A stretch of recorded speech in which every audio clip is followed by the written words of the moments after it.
Hello Settlers, welcome to this video. As you saw in the title, how to process an empirical study while separating the three structural layers in your Zettelkasten. A long title, and the video will not be so long, I hope. Please keep in mind that this is no instruction on how to process studies in general, so it's not in depth and focusing on the intricacies of processing a study in general, but more focused on how to process a study so the result of the processing will be part of a long-term system that works as an integrated thinking environment that we call Zettelkasten. So what are those three layers of evidence? Please read the article on our website. After this video, I will summarize the concept of the three layers or the layers of evidence so you can understand the video, but there are more details on our homepage. So the first layer is the layer of the observed patterns. So the observed patterns means what is actually happening in the study. So what participants are used, how is the time frame, and so on and so forth. The second layer is the layer of interpretation. That means that you look at the pattern and come up with an explanation why this pattern was happening in the study. And the third and last layer is the synthesis layer. That means that you try to make something out of it. That means that you could compare the study to other studies and draw a bigger picture and create your own body of research. Or it means that you come up with some application, practical application of the study, and so on and so forth. Please keep in mind that our three layers or our layers are different from the authors of the study.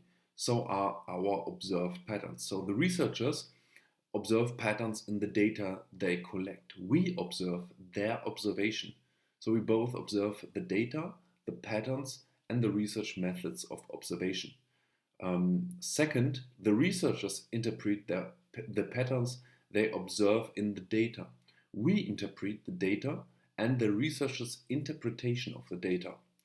And thirdly, the researchers craft their synthesis with their own personal agenda, but we have our own intent. So it is not that it is only to just see what is in the study, but also seeing how the researchers see.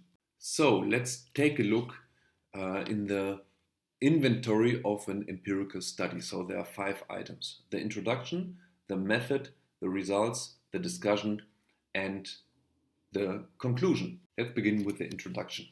The introduction should include everything necessary to understand the context of the study. Look for any red flags. So an example would be bold statements on reality and white plagiaries. The introduction does not include any information you might need to understand the study, but of course it is aimed to an audience, and if you are not a scientist, of course you need to learn a bit of on the matter of the study to actually be able to understand the study. Then there's the method section. View the methods section as an explanation on how the authors intend to generate true statements from empirical data.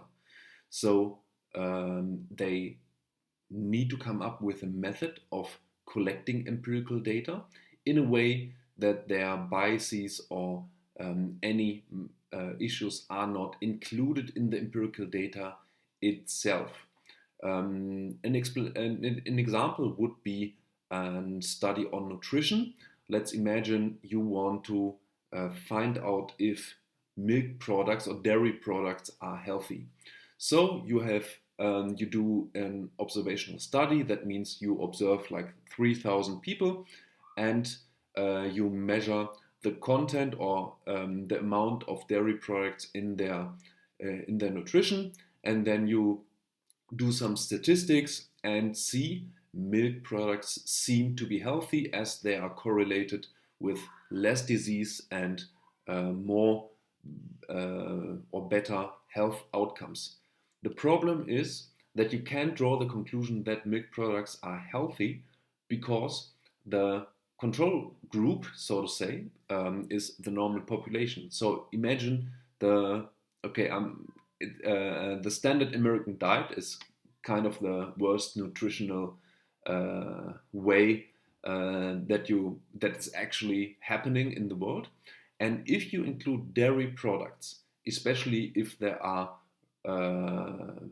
minimal process, so just a yogurt or raw milk or something like that, then of course you have included milk products at the expense of other products, especially if you control for calorie intake. That means that you just compare the influence of the dairy products in relationship to identical caloric intake. So you try as a researcher to exclude errors. For example, let's imagine people who eat a lot of dairy products just eat way more. They eat like 500 or 1,000 calories more than the other people.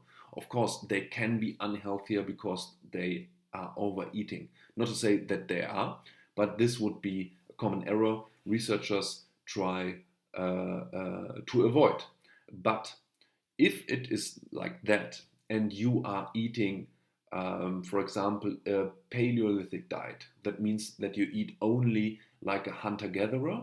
An example would be just eat the following: meat, fish, eggs, vegetables, and salad included, fruit, and some limited nuts and seeds. Then milk could be unhealthy for you because then milk products, or most dairy products, are less dense in micronutrients than the food items or food categories I mentioned to you. So we can say it in numbers. So let's imagine the standard American diet has a nutritional value of 50, and dairy products have a average nutritional value of 60. So that means if you include more dairy products, you increase your nutritional score, so our fictional score. But if you are eating a Paleolithic diet, it could be that your nutritional value is like 90. And if you include dairy products, you're actually lowering your nutrition scores or fictional score. So this would be an example how it is very difficult to come up with a good study. And another example might be also the research on nutrition. So you can't control your participants all the time. That means that in practice you just hand the participants like a piece of paper or some instructions, and you talk to them, and then they should eat in the way you explain to them. But in this case, the researchers don't study different nutrition or ways to eat, but they rather study nutritional instructions, because this is what they're actually doing. This is the style of intervention. So it's a study on instructions and not on nutrition itself. This is another big source of error in the field of nutritional research. So think very carefully about the methods used, and don't let yourself be fooled by the nature of science, because science is not reality. And then there is the discussion. So view the discussion as one of many suggestions on how to interpret the study.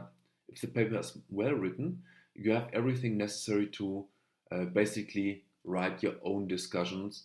You shouldn't do, but this is also a trait of a good study. And quite often, I can speak from experience, it is possible to come to a different, not a different conclusion, but to see a study in a totally different way and use it like in a way the authors of the study wouldn't think of the study would be read. Be suspicious of any interpretation by the authors of the paper. Scientists are people with their own agenda. They want to be famous, they want to be heard, they have their own ideology, they want some things that are true but aren't, and they just want to publish to survive. You can look up publish or perish if you are interested in this concept. They cheat, they lie. It's everything is happening. Researchers are just people, or scientists are just people, and so you need to be aware of those possibilities. And there's a rule of thumb: the less hard the science is, the more you should be suspicious. So in mathematics, you have very little reason to be suspicious, as you can. Yeah, but it's not empirical. So mathematics are not empirical. But for example, in the social science, you should be way more suspicious than, for example, in biochemistry or something like that. An additional aspect of the discussions is the limitations section.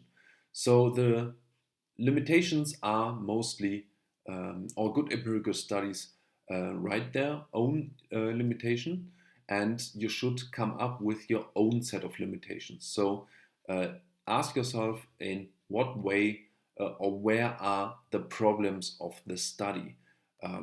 How good is the sample size? So how many participants took part, for example, in the study? How good is the method? How far you or the researchers needed to deviate from reality to actually perform the study? How many variables did they control for? And so on and so forth.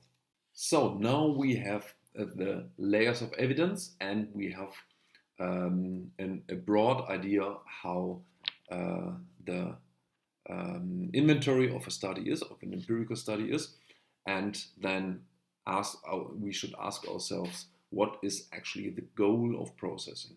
The goal of processing is not to have to touch the study, the paper, ever again. So you need to observe carefully. The first layer of evidence, the observed patterns, is not the most important, but it's the most foundational. It's like similar to a house. The foundation of the house is not the most important part. So you cannot argue that the roof is less important than the foundation, even though without a foundation there could not be a roof, since roofs don't float in the air. Nevertheless, both things are necessary. So make sure that you write down the methods and the setup of the study carefully. And remember the example I gave you with the nutrition. So this should be the first section of an individual note that governs an individual study. So the next layer is, or the next section, I should say, of the note is the interpretation section. So you need to be very obvious that this is an interpretation, and you should write down the interpretation of the author of the studies, but also keep in mind that you can interpret the study in a whole other way. So the last part is the synthesis part, or the section of the note. So synthesis means to make connections to the outside. That means that you connect the individual empirical study to other empirical study, and kind of do what researchers also do when they create meta studies or reviews. Or, for example, you can draw practical conclusions, or use the empirical study for empirical evidence of what you are already using, and so on and so forth. But I think the phrase synthesis means to make connections to the outside. is enough. It's basically an enough or big enough umbrella to understand what the third section of the note should be. And then there are the conclusion. There is the conclusion. The conclusion shows a lot about the authors and the author's goals and their backgrounds. So you need to be aware of that. And quite similar to the discussions, if the study is well written, you come to the conclusion yourself. So don't be a slave to what the authors of the study think and make your own thoughts.